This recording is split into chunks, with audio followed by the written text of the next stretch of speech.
Hey all, Glenn Kirschner here. Please enjoy this video on the Political Voices Network. It's a good day, right, on the justice front?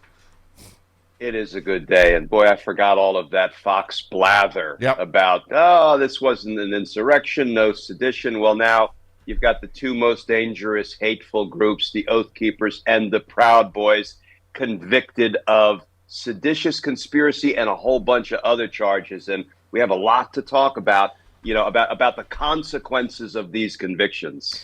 Well, yeah, you tweeted the guilty verdicts in the Proud Boys cases are enormously consequential, a victory for the American people and for democracy. Now it's time to take on the hierarchy of the insurrection, the command structure, those who encouraged, inspired, and incited the Capitol attack. And you said the only thing standing between Trump and a federal conviction is a federal indictment. Come on, Jack, let's roll, because justice matters. I mean, the most significant thing legally, Glenn, I think, is that Enrico Tarrio was convicted and he was not there, obviously.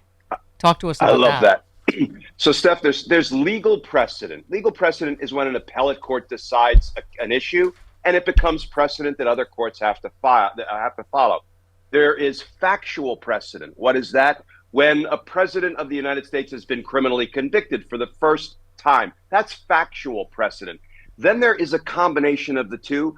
I call it atmospheric precedent. I may have made that up, but I'm running with it. Yeah, exactly. So you think about this. Enrique Tarrio was just convicted of a whole bunch of crimes that were committed at the Capitol on January 6th. He was nowhere near the Capitol. He was outside the District of Columbia. So now we know that there is atmospheric precedent to go after people for the insurrection who weren't even there. You know who else wasn't there, Steph? Steve Bannon, Roger Stone, Mike Flynn, Rudy Giuliani, Mark Meadows, John Eastman, Donald Trump. So you know what, Merrick Garland, let's give DOJ its props. I was glad to see him step out and congratulate his prosecutors and tell the American people we're a little bit safer today, courtesy of these convictions. Now, you've done the boots of the insurrection.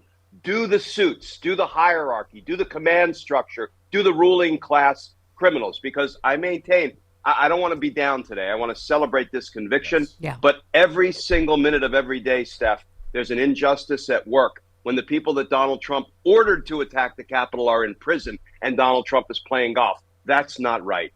Yeah, absolutely. Well, you also had tweeted legal recap. April started with Trump's arraignment on 34 criminal charges, crimes he committed to steal the 2016 presidential election, ended with his sexual assault and defamation trial in progress. Might justice be trending? I mean, it sure does feel like that. I was reading your co-counsel Bar McQuaid's tweet that she's also, I think, hopeful that this has been long and slow, but that, Merrick Garland has built this brick by brick. So, I mean, what's next in terms of, I don't know, like I was saying, this does seem like this is the end of investigation, not the beginning, when you've built up this far and proved seditious conspiracy. That didn't get ordered from nowhere. They didn't make it up themselves, right? So what would you think would be a time frame? Think about where we are, right? We've got Fani Willis writing a letter, and she didn't write that letter for law enforcement's benefit. She could have had behind closed doors meeting to say, by the way, I'm indicting everybody in July. She did that because she wanted to pressure the 20 targets of her investigation to come on in. You got one last chance. You got to flip. You got to cooperate, or you're going to see your name as a marquee defendant on the other side of the V, as we say, Georgia v. Donald Trump. So we're getting real close there. We just had reporting that in the Mar-a-Lago documents case, there's a mole. There's an inside person ratting out Trump. That's huge. We've got progress on the insurrection case. We have Donald Trump, I believe, about to be found liable in New York in his sexual assault and defamation trial. I mean, it's coming. It's happening. It's all coming together. It has taken an eternity, but I think we're pretty darn close now. And by the way, so we reported this yesterday that he opens his big yap over in Scotland. I'm coming back to confront E. Jean Carroll. And then, so now the judge has said, oh, okay, so you have till Monday if you want to reopen the case and testify. I mean, but it sounds like from, what Taco Pina said, he's not going to do that. He's already said he's not going to testify. What do you make of that? Just more of him trying to talk tough? I don't know. Yeah, Donald Trump is a punk ass B, is what he is. And there is no way he has the spine to get on a witness stand in a public trial and try to defend his Is it the hummingbird? that he's There it going is. to be. Yeah, go ahead. Sorry, Glenn. Sorry. Yeah, he is at his core scared to death that he is going to be exposed for the person he is. He will never be placed under oath and testify in a public forum. Never. And thank you, by the way, for your tweet. You said, we don't ask robbery victims, why didn't you scream? Right. If someone's being mugged, we don't accuse them of lying if they didn't yell while they were being mugged. Yet sexual assault victims are forever being cross-examined, indeed criticized and attacked for not screaming. Shameful. Steph, I handled rape cases and sexual assault cases as a prosecutor dating back to the 1980s in the Army. I realized that was not my forte. Those are enormously difficult cases to handle, 1,000 times more difficult for the victim than the prosecutor. Yeah. But, it always breaks my heart to see how people will go after sexual assault victims who 99% of the time have actually been assaulted. Yeah. And yet, again, in a public forum, they're called liars. They're called every name in the book. They're dragged through the mud. How is it that we cannot do better by victims of crime? Thank you. By the way, I was mentioning this earlier, Glenn, but some things we were saying, you just think you're reading The Onion. You're like, this didn't really happen, did it? So in the, they released the deposition of, that Trump did testify, obviously, in the E. Jean Carroll case. He went on to tell Kaplan, that's E. Jean's lawyer, he couldn't have raped Carroll because she wasn't his type. And then he said to her, you wouldn't be a choice of mine either, to be honest. I wouldn't under any circumstance have any interest in you. Did that actually happen? Did he actually say that to an attorney? Yeah, and the other clip I heard was he was asked, have you ever been unfaithful to your wife? And he said, I don't recall. Oh, Yeah. please. Yeah.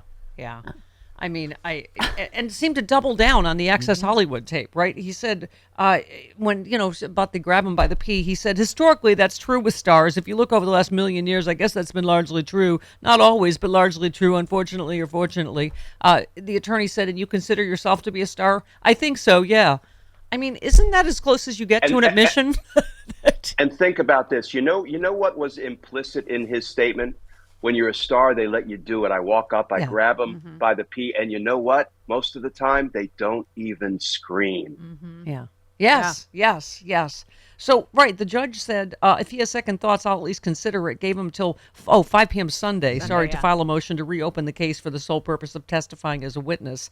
And would put up or shut up. He's always just going to shut up when it's under oath, right? He's just, it's so predictable with him. Just this bluster and let me ask you one question quickly about the Proud Boys. The one conviction they did not get. Why is that? Dominic Pezzola on the most serious charge, they were sent back to deliberate.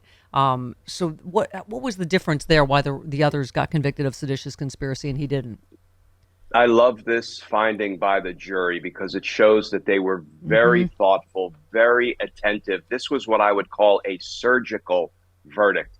Pezzola was not deep into the Proud Boys the way the other members were. He was kind of a Johnny come lately to January 6th. I guess Dominic come lately. And he did some horrible things because he's the one that we see on that endless loop using the stolen police shield to, bust out the windows so people could breach the Capitol. But he wasn't really part of the conspiracy earlier the way the other guys were. So this is so important, and this is down in the criminal justice weeds. But because the jury was so surgical, they really paid close attention to the sort of differing evidence against the different defendants. That makes the case all the stronger on appeal. Yep. That will actually help bolster the government's argument that these convictions should be affirmed. Okay. All right. Before we go, just our corruption stack. Oh, holy crap. What do we do about the Supreme Court? Let's talk about Yeah. Oh. I have an easy answer. Go ahead. Yeah. Here's the easy answer. At a minimum, Clarence Thomas and perhaps others violated federal statutes, the public financial disclosure laws. You know how we deal with somebody who violates a federal statute? We investigate them, and if the evidence supports it, we indict them. Congress, God bless them, Senator Whitehouse and Dick Durbin, they're trying to do what they can do, but they don't have a lot of power over the Supreme Court. But you know who does? The Department of Justice. Yeah. Please investigate the crimes at the Supreme Court. That's the only way we can get after it. Yep. Thank you. All right, Glenn, you know what I'm told is that tickets are flying out the window for Sexy Liberal They are. LA, the only 2023 show with Glenn Kirschner.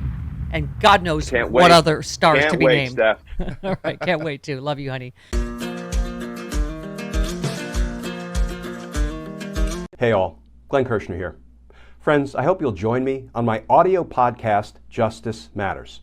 We talk about not only the legal issues of the day, but we also talk about the need to reform ethics in our government. Here's one example, the oath of office. You know the one. I do solemnly swear to support and defend the Constitution against all enemies, foreign and domestic. Let's add 22 words to that oath. Quote, and I will promptly report any instances of crime and or corruption by government officials and employees of which I become aware. Friends, our democracy is worth fighting for. Join us in this fight, because justice matters. Look for Justice Matters wherever you ordinarily find your podcasts.